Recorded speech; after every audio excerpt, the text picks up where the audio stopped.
Well, this has in fact been going on for many, many years, if not decades. Leonard Bale has in fact hundreds of properties for sale or lease. What we found is that when people buy from him, they may not be allowed to live in the house very long before there's a knock on the door, and the bank is asking to reclaim it. It's simply in foreclosure. So for one family we just met, Christmas was bittersweet. They closed on this, their first ever home, purchased in August of this year. And for Heather, Brian, and their blended family, this Christmas was special for them all. From the youngest among them, too small to reach dinner on the table, to the older ones who now have bedrooms of their own. And the home was big. It fit. We have 8 children.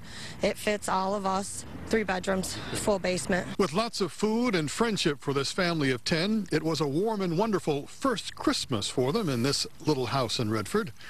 Unfortunately, because they bought this house on a land contract from a fellow named Leonard Bale, it will very likely be their last. This is the man we're talking about. Leonard Bale of Farmington Hills has bought and sold real estate in southeastern Michigan for decades, but we continue to find women with children and families who say they have suffered Bale's emotional roller coaster, feeling the joy of buying or renting from him a place to live, then suffering the heartbreak of an ugly Bale reality like this one. We gave them $1,500 up front and then paid $750 rent each month up until the first week of December when we got the eviction notice in the mail. Mr. Bale, could you give us a few minutes?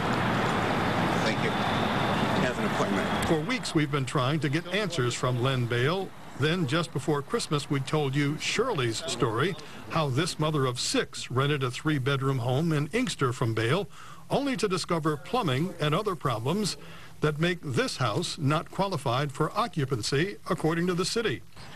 For Christmas, Shirley was living in an airport hotel, but she and her children found comfort in a visit from the other Bale victims. They've all joined the fight to stop Bale from his treatment of unsuspecting customers.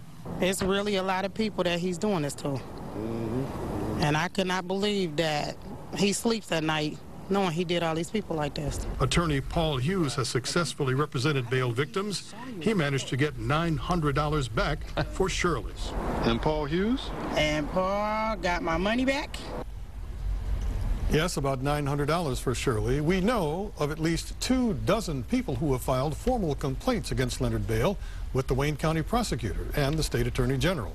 They are hoping to hear that charges are pending, but so far they, and apparently many others, are still waiting. It seems like nickels and dimes, maybe they can get something back. The charges may be something like breach of contract, which would be a civil complaint. Any criminal charges on the horizon for this? Lots of people have ended up in civil courts with him. The problem is that so far no one has figured out that this just may be some sort of a conspiracy, that Bale is not acting alone, and that just maybe criminal charges can come. But so far, we have not heard from prosecutors if that's even possible. All right, we know you're watching it. Yeah. All right, Bill, thanks.